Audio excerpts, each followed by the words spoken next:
Hello friends, AmyR here with Prairie Paper and Ink, back with another Halloween card for my 2021 series.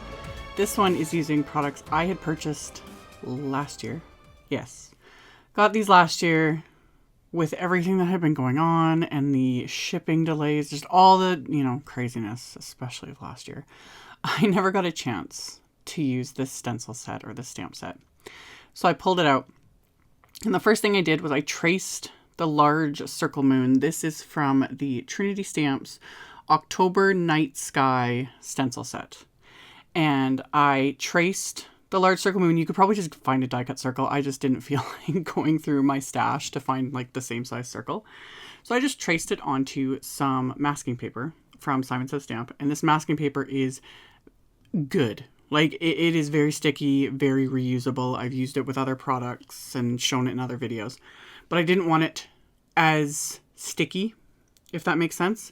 So I'm like pressing it to my hand, to my arm, to my pants, all the things just to pick up, some lint, some oils, all these things. Because I don't want it super sticky. I find a lot of times when I'm working on distress watercolor paper, if masking items are too good and too strong, they'll tear the paper. So what I did after I got it to my liking, so the edges are kind of curled up, I'm fine with that. It was more as a place marker and to keep me from getting too much ink in the centers. So I placed it down onto this, on the smooth side of some distress watercolor paper. And this time I'm working on just my Waffle Flower Water Media Mat, because this lets me get really messy. It's really easy to clean because it's all silicone. And then I started with old paper Distress Oxide ink, which is not a color I ever reach for, but I was thinking like night sky and moon, and I was like, hey, this color's perfect. So I did a blend around the mask first with that, and I will come back to it because of course it looks like I'm covering it up. But I'm going in with the new Prize Ribbon Oxide, which is just love, Wilted Violet, and then some Chip Sapphire. And I'm going to go back with that old paper, and because oxides have the pigments in them, you can kind of layer them. So I went around with that, and now I'm going to start using the actual stencil. So now I've kind of masked off all that night sky blending, and I have just this open area where the moon will be. And you can see I got some ink on there, but it's not going to matter literally at all. So I'm going to blend that old paper again, kind of blend that around the perimeter. I added a little bit of fossilized amber, and then I'm actually going to add a bit of weathered wood as well. So mushing my old paper, like my lighter inks, into my craft mat. And then I'm picking up the ink from there just to keep from getting some of these darker shades like into my ink pads. It's not the end of the world if it happens, but if I can avoid it, why not? So I did all that blending, and then, and again, I wasn't going for a perfect blend because it just doesn't matter. Like when you think of a moon, it's got, texture and lighter areas and darker areas and craters and all those things. So I was also emulating that with all the splatter. So I used the old paper and the weathered wood, mixed it with water, splattered that onto the moon, and then picked it up with a paper towel. And then I got all that fun texture. And then I actually went back with just the edge of my blending tool in the old paper and just kind of blended that around the edge as well. And then the stencil set has these cool, like creepy clouds, I should have sprayed the stencil with pixie spray. I do that with the second stencil. I'll show that in a little bit. But I should have done that here. It would have just made my life easier, but whatever. So I have these clouds kind of over the moon, and I'm using the weathered wood again. And also using some white pigment ink. And same thing, like mushing them onto my craft mat because these blending tools are going to kind of pick up some of those darker colors, etc. So I added that, and then I'll add a bit of the white pigment ink just to give it that like hazy sort of look. And then when you pull it off, you can see it. And it's just like, this is why I bought this stencil last year, because it's so fabulous.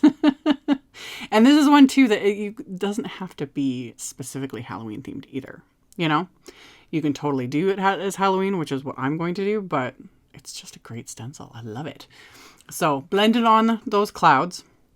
And then of course, go-to, my little porcelain palette there's a mixture of white gouache and perfect pearl powder. For those that haven't watched some of my videos from like a couple months ago, all those other areas in that palette, those are just distress reinkers. I did a ton of videos, and a video specifically showing me like mixing colors in there. I've just left them in there. I need to actually wash out the remaining of the palette because it's got like lint and like dust and stuff in it. But anyway, I did my little bit of splatter. I let everything dry. Then I trimmed down this background. I trimmed it down to like 4 inches by 5 1/4. So just trimmed off, you know, about 1/8 of an inch off of each side.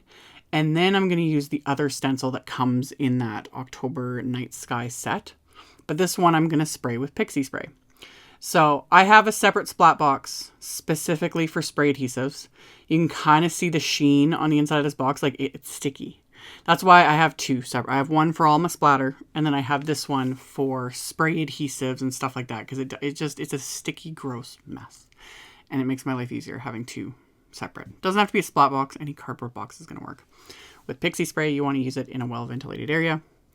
You just spray your stencil, let it sit for about a minute till it dries, and then it's tacky. And then it works so nicely for detail. And these little trees have like little tiny pieces sticking out here and there.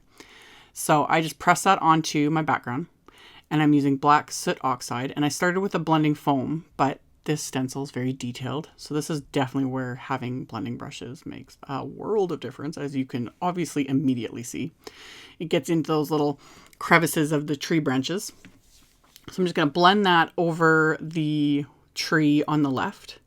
And then I can lift off this stencil and move it so the other tree is where I wanted it.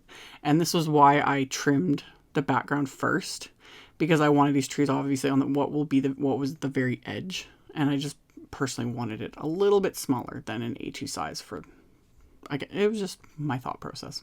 So blended over the second tree. There's also like a cute little like cluster of bats. I could have just used that and not used the stamp set. Like, again, whatever floats your boat.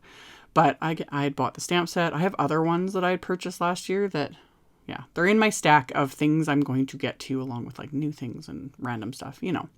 So I did my blending. Once I've got the trees blended onto here, this stencil, when I use Pixie Spray, I just rinse the stencil off because I had so much ink on it. But honestly, the Pixie Spray, even after rinsing it off, it's still a tiny bit tacky on the back of the stencil. So I just stick it back in the package, and then the next time I go to use it, it'll have a tiny bit of tack, you know, to it. So I can probably get a good couple of uses out of it. So after I did all that, I put my panel into my Misty, and I'm using the Flyby clear stamp set from Trinity. It's just this cute little silhouette stamp with this little witch and bats and a little sentiment. So I lined this up in my Misty so I can stamp this little witch, and I'm using VersaFine Claire Nocturne ink. And this is why I put it in my Misty, because it's a big solid stamp with like complete solid areas. So I wanted to make sure I got it stamped crisp. So I stamped it a couple times. And then I lined up the little bats from the set as well. And I'm going to stamp those onto this background. And once I've got those stamped, I decided I wanted to make sure this witch stood out a bit, because obviously, like, since I did the trees in black, I probably should have done them in just a really dark gray. That would have looked really nice. But hindsight, as always. So rather than like redo everything, I just went in with my white gel pen and added highlights to just the main image. And that's it. I didn't add highlights to the trees because I wanted this little witch and those bats to stand out. So I just went along the edges with my white gel pen. And that's it. I just traced basically this whole stamped image with the gel pen just to make everything stand out just a little bit more. So mostly went around the perimeter, and then I also did like all the little open areas there on that broom. Same thing. It just kind of draws a little more attention to it without it being too finicky, if that makes sense. So once I was kind of happy with that, I decided I was not going to add any sentiments or anything to this panel. I decided I was going to make it into a flat shaker, because that is definitely one thing I don't think I've done yet. Yeah, no, I definitely haven't, because I've only started doing flat shakers for the last, couple weeks or whatever. But yeah, my Halloween series hasn't had flat shakers, but now, yeah. Considering how many packages of like Halloween sequin mixes I own that I need to now dig out, because I was like, oh yeah, I think like most of the series is probably end up being flat shaker cards. But anyway, I just trimmed down some packaging. I think this is something that like envelopes. I'm pretty sure envelopes came in this package. I've been telling you guys, I save all my packaging regardless, but now I extra save it if that makes a difference. This one I cut in half because then I get two pieces, so I'll save one for another project. I've shown many ways in videos lately. I've done vellum as a flat shaker. I've used pre-made shaker pouches that have like pockets that have adhesive on them. Using packaging like this comes out great. I did use my anti-static powder tool on this packaging. I found I could still see it. It was just being weird today, so I just rubbed it with a Swiffer cloth. So whether it actually did any anti-static anything in the end, I don't know. Sometimes it works. Sometimes it's a little, I'm not sure. So did add that little bit of anti-static powder though. It just kind of helps when, because especially like I like to use like chunky glitter in my shakers, so they do like to cling, but at the same time, I'm not too worried about it. So I flip the panel onto that packaging, and then I just use score tape. You want a really good, strong adhesive when doing stuff like this.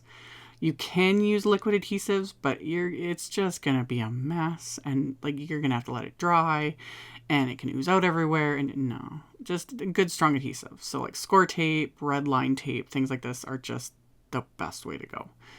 So, and a roll of score tape is going to last forever. I have every single size of score tape, and this is another reason why I'm loving flat shaker cards, because it's actually forcing me to start like using it more, because I have a drawer full of it.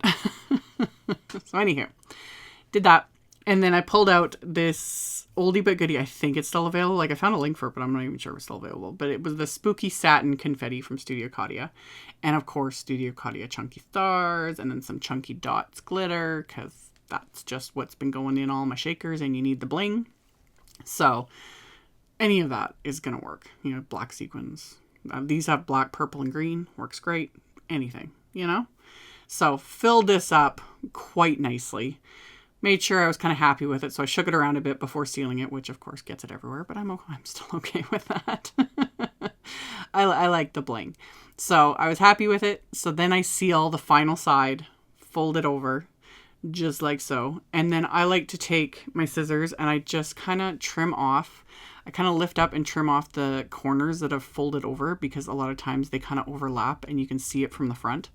So I just pull them up there like you can see here on the video. And I also, with this one, I just trimmed off some of this excess bit that was folded over just to make it easier to adhere to my card front. So yeah, folded up those little edges, trimmed them off, and then we're good to go. So the shaker's all done, and it's ready to go. And then I want to go on to my actual card base. So I have one of Simon's A2 card bases. So it's standard A2 cards, so 4 1/4 by 5 1/2. And I used just one of those masking papers to mask off right at the fold. And then I pulled out the Prize Ribbon Distress Oxide ink again. And I'm just adding ink to the edge of this. It doesn't need to be like a smooth blend, because you're not going to see any of it. You're only going to see the very edge, you know, of the cardstock. So I just want the color there. The actual blend of it is irrelevant. So I just do a blend, and I'm making sure not to move my card base at all. That's one of the other things why I like working on my water media mat, is it kind of grips your cardstock, but I'm also holding it down just to make sure it doesn't move, because I don't want the ink to smear like onto the inside of the card. This is a nice way to get some color, like to make the front of the card look like it's color cardstock, but the inside is going to be white. So I've got my little blend going on, and then I'm going to flip this over and put this back into my Misty. So I have the inside of the card now in my Misty, and I'm going to use the Flyby set again, this little silhouette witch. And rather than ink it up directly with the ink pad, I'm just using my blender foam to ink it up. I've shown this in a bunch of videos. This just gives a slightly softer impression, not as solid, not as vibrant. If I'd stamped it twice this way, I'd get it more vibrant, but I didn't want that. I just wanted it lighter, because this is a very intense color, but I wanted to be able to easily write over this as well. That's, again, my thought process. So I did that with the witch, and then with the bats, I lined them up and did the same thing. I lined them up and inking them up with the black soot oxide ink, but just from the brushes, like my blender foams. So again, not quite as solid and intense. And then the sentiment I'm going to stamp with the Versafine Claire Nocturne ink, because that I want crisp. So figured out where I wanted to place that on the inside of the card. And as always, my messy hair getting in the way as I'm like eyeballing it, because I have to look, you know, straight down.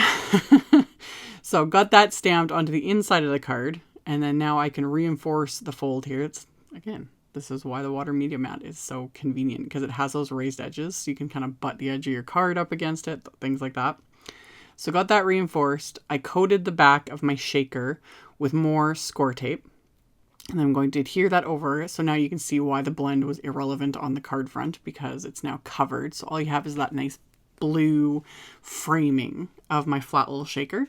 And then I'm going to pair this card with a metallic green envelope, and that's going to finish it off. So it's just fun, and it's shaky, you know, and it's flat, which is great because one, it's easy to make, but also easy to mail. That's also why I'm kind of obsessed with these.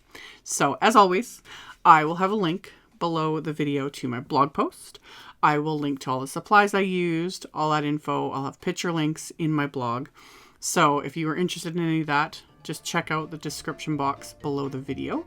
Thank you all so much for watching, for subscribing, thumbs upping, commenting, hit the bell, you know, next to the subscribe button so you get notifications. Follow me on social media, all the things.